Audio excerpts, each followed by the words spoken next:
Daddy. Love baby beyond the treetop. Such ordinary things make me afraid. Sunshine, sharp shadows on grass, white roses, children with red hair, and the name Harry. Harry. Such an ordinary name. When the bow breaks, the cradle will fall. Down will come baby cradle. Biotex, the new soak and pre-wash powder, presents Beyond Midnight by Michael McCabe.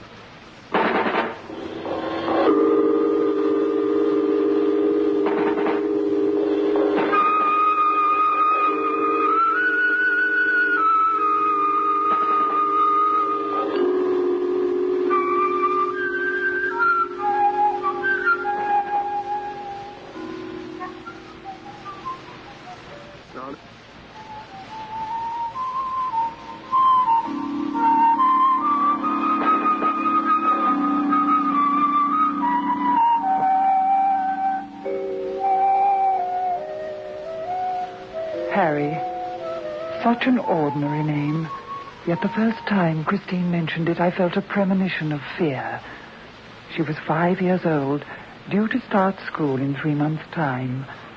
It was a hot, beautiful day, and she was playing alone in the garden as she often did.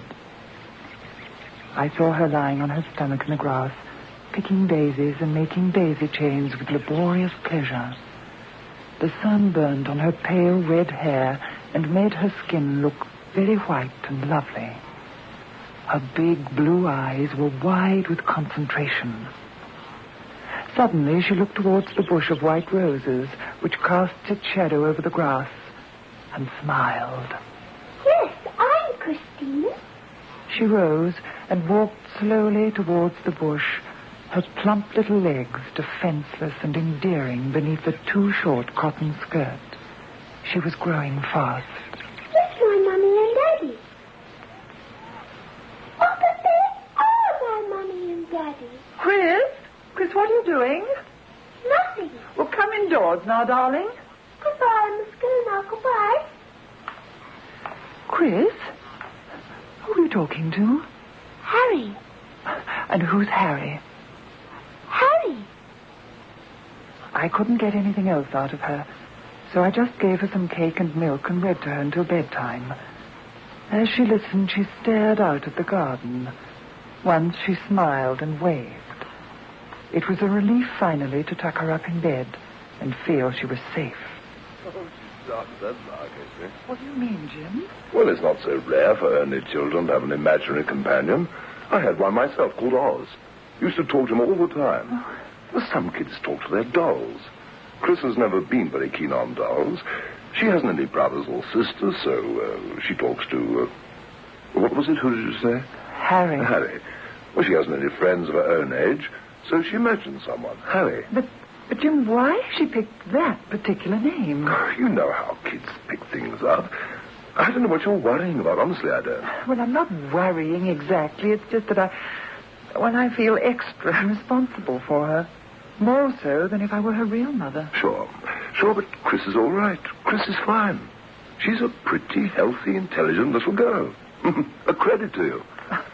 And to you. In fact, a thoroughly nice parent. Oh, yes, and so modest. Oh, it's silly of me, I know, but... Oh, I just get a bit worried sometimes.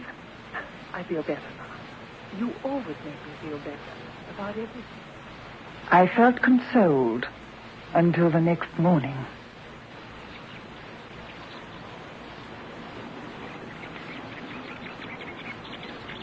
Again the sun shone brilliantly on the small, bright lawn and white roses.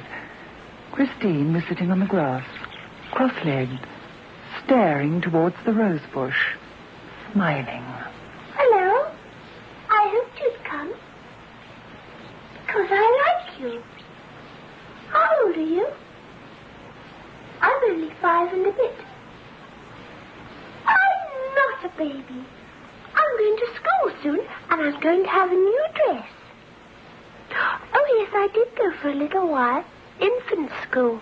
But I didn't stay very long because we moved. Daddy had to go somewhere else for his work. And, yes, this time I'm going to start big school properly. And I'll stay there for years and years and years. And I'm going to have a green dress. Do you go to school? Well, what do you do then? I felt myself going cold as I stood listening to her. Don't be silly, I told myself. Lots of children have an imaginary companion. Just carry on as if nothing were happening. Don't be a fool. But I called Chris in earlier than usual for mid-morning milk. Can Harry come too? No. Goodbye, Harry. I'm sorry you can't come in, but I've got to have my milk. Why can't Harry have some milk? Who is Harry, darling? Harry. He's my brother. But, Chris, you haven't got a brother. Daddy and Mummy have only got one child, one little girl, and that's you. Harry can't be your brother, darling. Yes, Harry's my brother. He says so. She drank her milk and emerged with a smeary top lip. And then she grabbed at a plate of biscuits. Well, at least Harry hadn't spoiled her appetite. He's your brother? He says so, does he? Oh, yes. He's nice. I must have my new dress soon because I want to show him, Mummy. It says green's a nice colour. Oh, I wish Harry could come to my new school with me. He'd be able to look after me. He said he would look after me if he'd come. I'll say one thing for imaginary companions.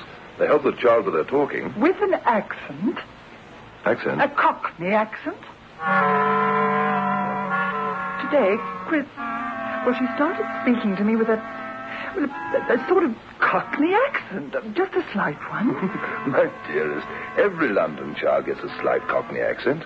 It'll be even worse when she gets to school. I mean, the big school meets all the other kids. Don't worry. We don't talk Cockney, Jim. Where does she get it from? June. Who can she be getting it from except Harry? The butcher, the baker, the milkman, the coalman, the window cleaner. Want any more? I suppose not. Oh, that's so silly, but I can't help it. It's just that, well, darling, everything was so nice, so happy until this Harry business. Do you know what I think? I think you should put your mind at rest. What? Take Chris along to see old Dr. Webster tomorrow. Let him have a little talk with her. Jim, do you think she's ill? In her mind? Oh, good heavens, no. It's just that you're obviously upset about it. You don't understand, and when we meet something we don't understand, it's as well to take professional advice, that's all. That's what doctors are for. That's what they take a couple of quid from my salary every week for. Go and see Webster. Yes, I will. Here, have a cigarette. Thank you.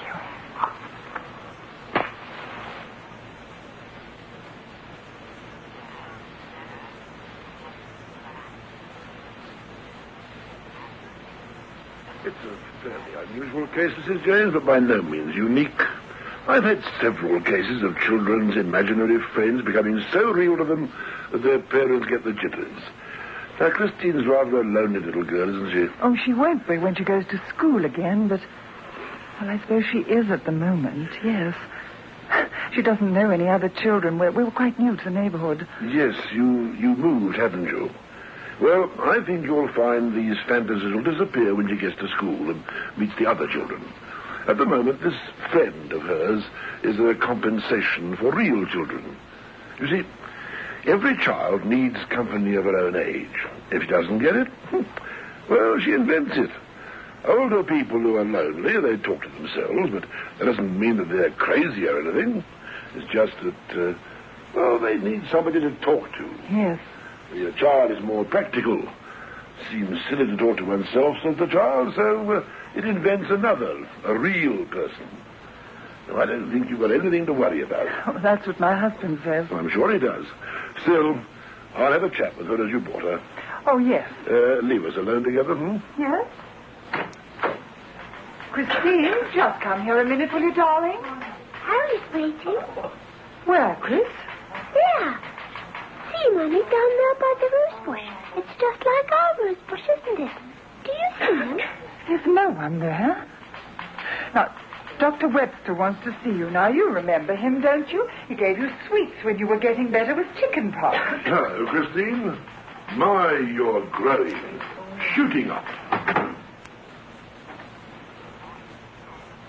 She went into Webster's surgery willingly enough. I waited restlessly. She was talking away to the doctor in a way she never talked to me. You see, I knew then that he would be full of reassurances when they came out. But I was afraid, awfully afraid. And the ridiculous thing was, I couldn't put my fear into words. Harry is waiting by the rose bush. See him? Nothing wrong with her whatever. She's just an imaginative little monkey, that's all. A word of advice, Mrs. James. Let her talk about Harry. Let her become accustomed to confiding in you. I gather you've shown some disapproval of this brother of hers, so he doesn't talk much to you about him. Christine? He makes wooden toys, doesn't he, Chris? Yes, Harry makes wooden toys. And he can read and write, can't he? Yes, and swim, and paint, and climb trees. He can do everything. You see? Sounds quite a wonderful brother to me. He's even got red hair like you, hasn't he? Harry's got red hair. Redder than mine, too. And he's nearly as tall as Daddy, only thinner. He's as tall as you, Mummy. He's 14. Don't you worry, Mrs. James.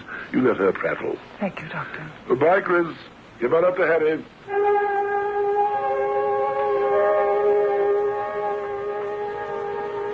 Harry's got red hair. Harry can swim. Harry can light fires. Harry can read and he can write, too. Harry's got red hair. Redder than mine. Harry, nothing but Harry. He can swim and fish and paint and run fast and those lovely toys. I'm sick of Harry. I'm not going to school without Harry. Oh, but you're looking forward to school, Chris. You know you I are. won't go without Harry. He'll feel silly. A great lad of 14 amongst all those little children. I won't go to school without Harry. I won't.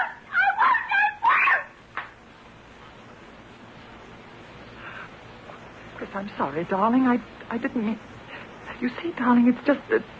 Well, you wouldn't like Harry to be unhappy, would you? Would you?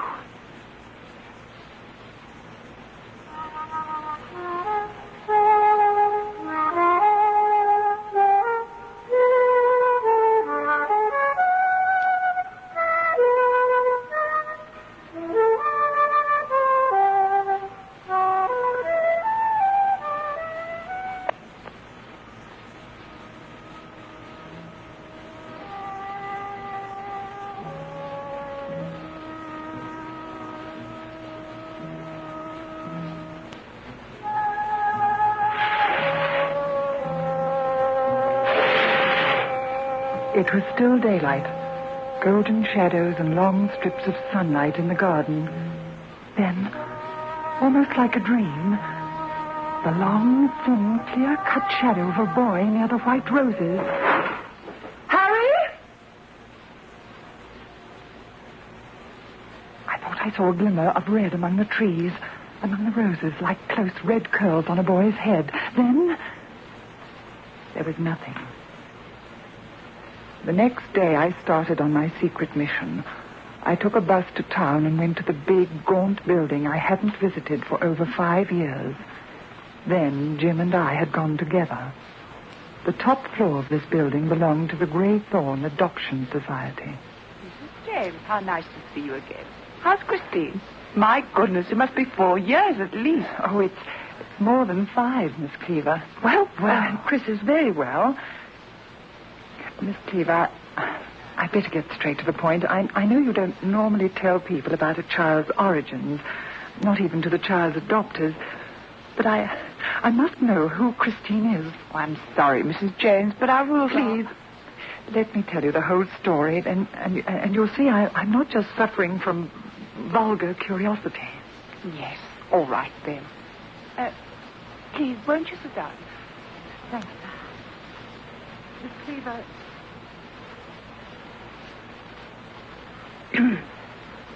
It's very queer. Very queer indeed, Mrs. James. Look, I'm going to break our rule for once.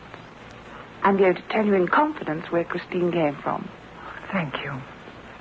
She was born in a very poor part of London. There were 4 in the family: father, mother, son, and Christine herself. Son? Yes.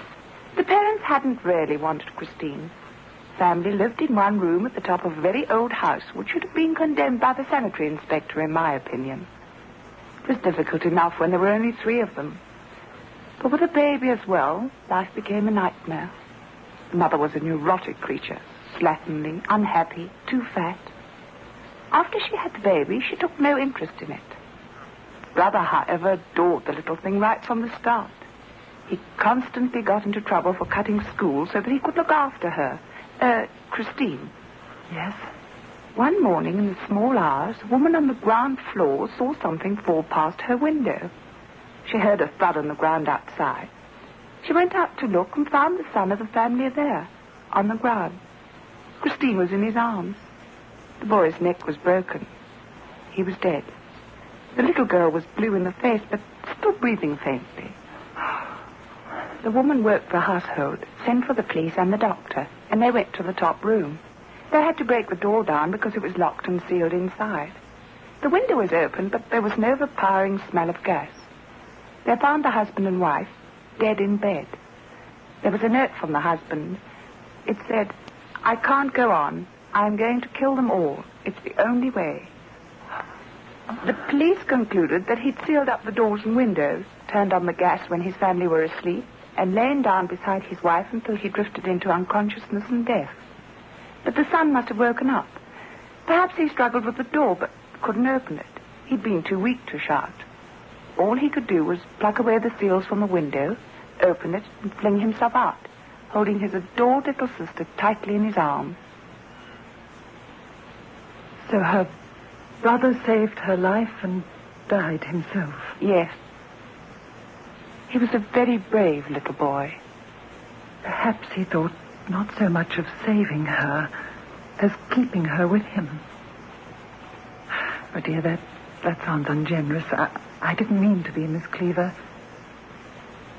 What was his name, the brother? Oh, I'll have to look that up for you. I'm glad Christine is well, though. I'd be most grateful if you'd count this information as secret between you and me, Mrs. James. As I said, we've never before... the family's name was Jones. The 14-year-old brother was Harold.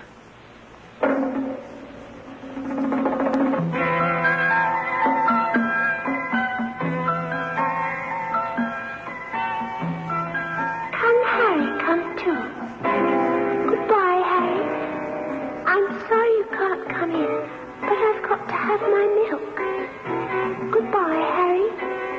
Goodbye, Harry. Goodbye, Harry.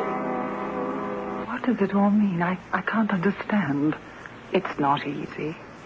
But I think deep in her unconscious mind, Christine has always remembered Harry, the companion of her babyhood.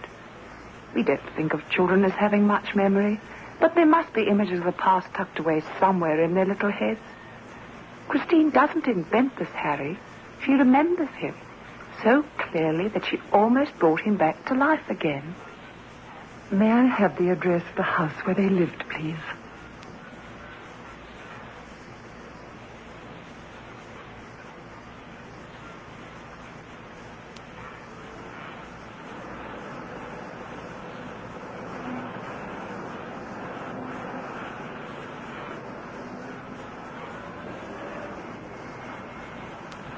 The house seemed deserted. It was filthy and derelict. But one thing made me stare and stare. There was a tiny garden. A scatter of bright, uneven grass splashed the bald, brown patches of earth. But the little garden had one strange glory that none of the other houses in the poor, sad street possessed. A bush of white roses. What are you doing here? Oh, I thought the house was empty. Should be. Been condemned. They can't get me out. Nowhere else to go. Won't go. The others went quickly enough after it happened. No one else wants to come. They said the place is haunted. So it is, but what's the fuss about? Life and death, they're very close. You get to know that when you're old. Alive or dead, what's the difference? Yes. I saw him fall past the window. What? That's where he fell, among the roses. Oh, he still comes back. I see him. He won't go away till he gets her. Who are you talking about? Harry Jones. Oh, nice boy he was. Red hair, very thin. Too determined, though. Always got his own way. Loved the little girl too much, I thought. Died among the roses. Used to sit down there with her for hours. Then he died there. Or do people die?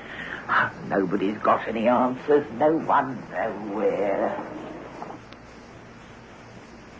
For you, the dead who ain't dead and the living who aren't alive. Yes, I'll go now. Goodbye. Dead who aren't dead and the living who aren't alive.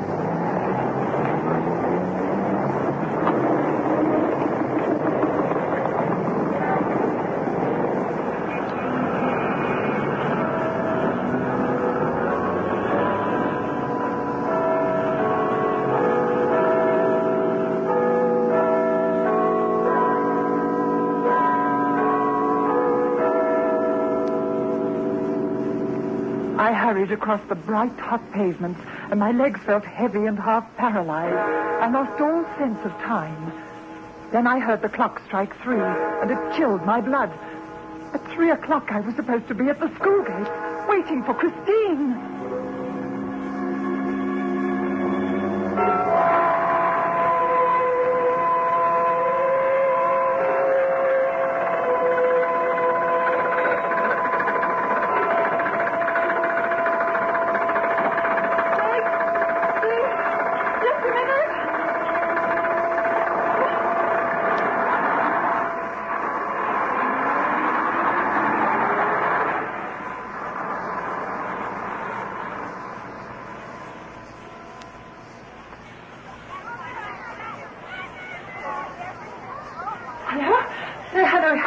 Excuse me, I've come for Christine James. I'm her mother. I'm so sorry I'm late. Where is she? Christine James? Oh, yes, I remember. She's new, with the little red-haired girl. That's all right, Mrs. James. Her brother called for her.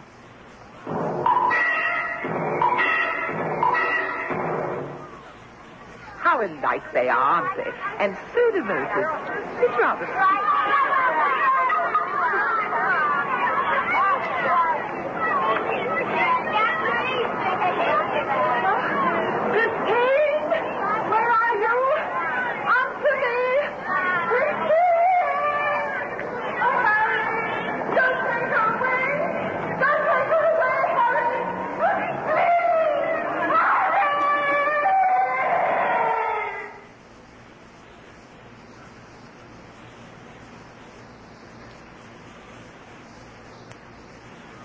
The futile search continued for months.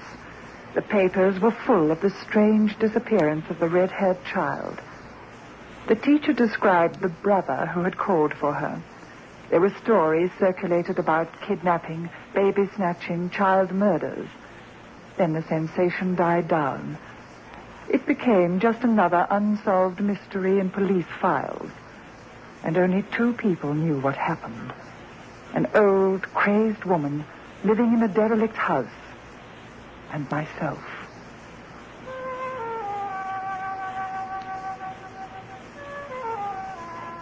Such ordinary things make me afraid. Sunshine, sharp shadows on grass, white roses, children with red hair. And the name Harry. Such an ordinary name.